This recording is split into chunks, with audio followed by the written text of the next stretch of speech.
کہا اے اللہ کے نبی صلی اللہ علیہ وسلم، آپ کے اس صحابی نے آج ایک عجیب و غریب عمل کیا، ایک شخص کا پیٹ شدت سے درد کر رہا تھا، انہوں نے سورہ فاتحہ پڑھ کر کے اس پر دم کر دیا۔ حضور مسکرائے، کیا تمہیں معلوم نہیں سورہ فاتحہ کا ایک نام سورہ شفا بھی ہے؟ ہیلو دوستو، سواگت ہے آپ کا ایک اور نئے ویڈیو میں۔ آج کی ویڈیو بہت ہی بہترین ویڈیو ہے اور مفتی سلمان اظہری صاحب کا یہ ویڈیو ہے، اس لیے آپ سے ریکویسٹ ہے کہ آپ یہ پورا ویڈیو دیکھیے گا، آپ اس ویڈیو سے بہت کچھ سیکھ کر کے جائیں گے۔ ہم اس ویڈیو میں ریئیکشن کر رہے ہیں جس کا ٹائٹل ہے قرآن کی آیت پڑھ کر پھونکنا جائز ہے یا ناجائز ہے، میں مفتی سلمان اظہری صاحب۔ دیکھتے ہیں مفتی سلمان اظہری صاحب بتا رہے ہیں کہ قرآن شریف کی آیتیں پڑھ کر کے کسی پر دم کرنا، کسی پر پھونک مارنا یہ جائز ہے کہ ناجائز ہے، اسلام اس کے لیے کیا بولتا ہے، اسلام میں اس کا کیا حکم ہے، اس کے بعد ہم آپ سے باتیں کریں گے۔ اگر آپ چینل پہ پہلی بار آئیں تو سبسکرائب کیجیے گا، اس ویڈیو کو لائک کرنا۔ آئیے پہلے مفتی صاحب کو سنتے ہیں، اس کے بارے میں مفتی صاحب نے کیا بیان کیا ہوا ہے، اس کے بعد کچھ آپ سے باتیں کریں گے۔ جانا نہیں، بہت اچھا ویڈیو ہے۔ آپ روح کی تبدیلی کی طرف توجہ کریں، روح کی تبدیلی۔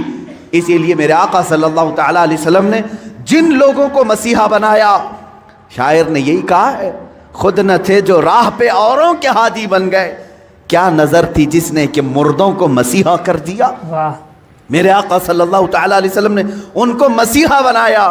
بعض صحابہ ایسے ہیں، ایک سفر پر ہیں، کہتے ہیں ایک آدمی پیٹ کے درد سے تڑپ رہا تھا، صحابہ کو یہ خبر نہیں تھی کہ کیا کیا جائے۔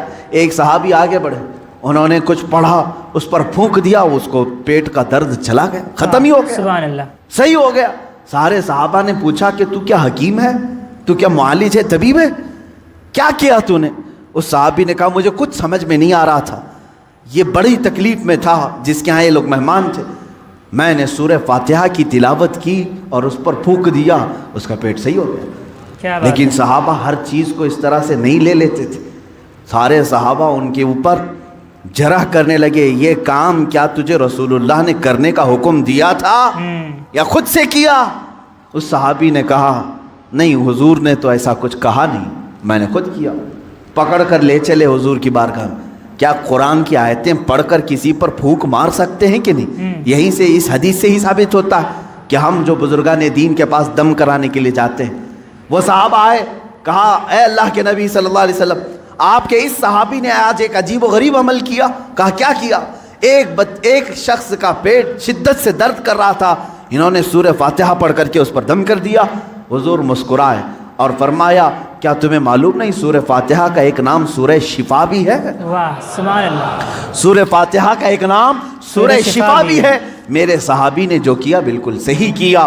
عزیزان گرامی وقار، سورہ فاتحہ آپ بھی پڑھے ہیں، بہت سارے لوگ پڑھیں، پھونک ماریں، کتنوں کا درد جائے گا۔ یہاں کیا ہے؟ زبان کی تاثیر ہے، جب دل اندر سے پاک ہو، زبان سے جو نکلے وہ اثر رکھتا ہے۔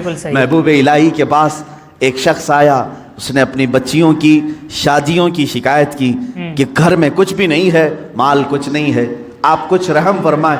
انہوں نے 2-3 ڈھیلے اٹھائے اور 3 بار قل هو اللہ احد پڑھ کر کے دیا، اس کے ہاتھ میں دیا۔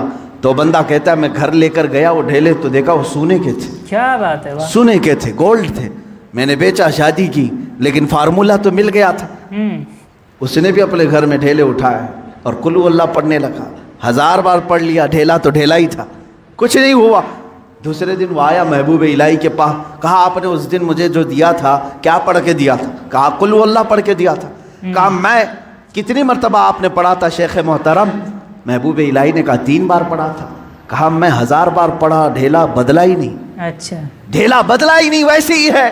محبوب الہی نے فرمایا جا پہلے اپنی روح بدل لے، ہر چیز بدل جائے۔ بالکل صحیح، اپنا دل بدل لے، اللہ تیری زبان سے ہر چیز کو بدل دے گا۔ بے شک، آپ کی تاثیر جو ختم ہوگی تو روح کے بدلنے سے، آپ نے اپنی روح کو اور اپنے قلب کو غلاظتوں میں اگر رکھا ہے تو زبان کی تاثیر ختم ہو جاتی۔ صحیح بات۔ حضرت سیدنا سلیمان جزولی رحمۃ اللہ تعالی جو دلائل الخیرات شریف کے مصنف، وہ کہتے ہیں درودوں کا مجموعہ انہوں نے لکھا ہے، کتاب لکھی۔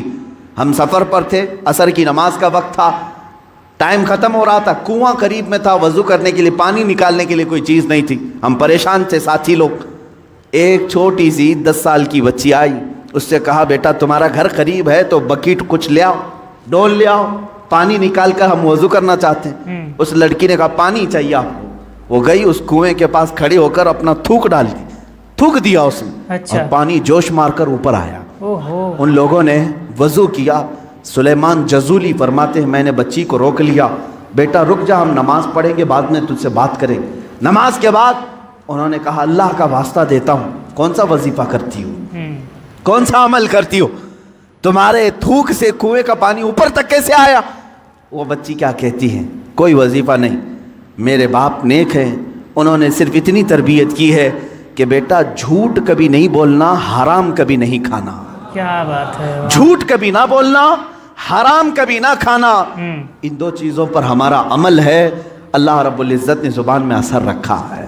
عزیزان گرامی, یہ کرامات کی دنیا ہے, لیکن میں آپ سے یہ کہوں گا کرامات بعض اولیاء کو دی گئی ہیں, ہر ایک کے لیے نہیں. لیکن تمہارے لیے سب سے بڑی کرامت یہ ہے کہ کنویں کا پانی باہر آ جائے, سمندر کا پانی ہٹ جائے, یہ کرامات الگ ہیں.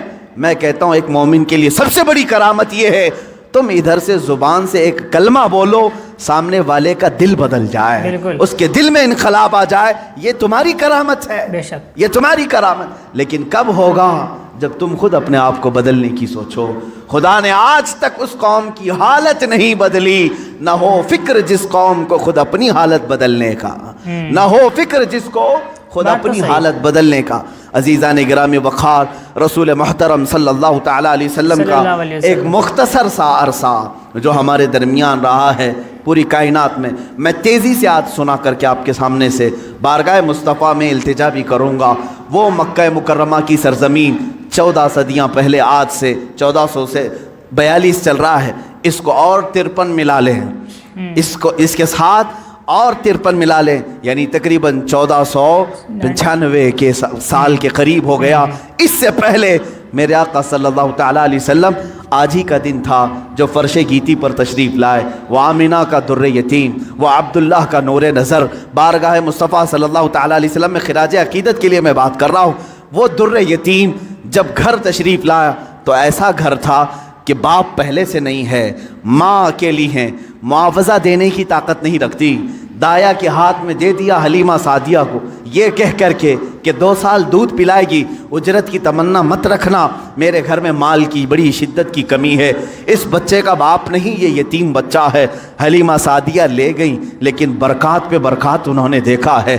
رسول پاک کو اپنے گود میں کھلایا.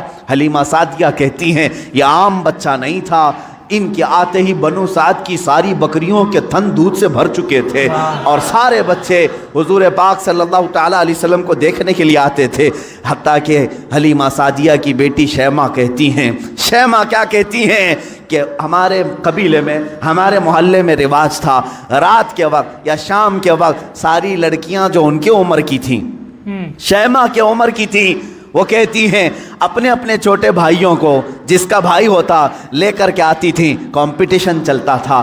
بہن اپنے بھائی کو دکھا کر کہتی کس کا بھائی زیادہ خوبصورت ہے. ہر خاتون, ہر بہن اپنے چھوٹے بھائی کی گود میں لے کر اس کے ناک نقشے بیان کرتی, ارے میرے بھائی کی تو پیشانی بڑی چوڑی ہے, یہ خوبصورتی کی علامت ہے. کوئی کہتی میرے بھائی کی تو آنکھیں بڑی جھیل جیسی ہیں اور یہ بڑا خوبصورت ہے.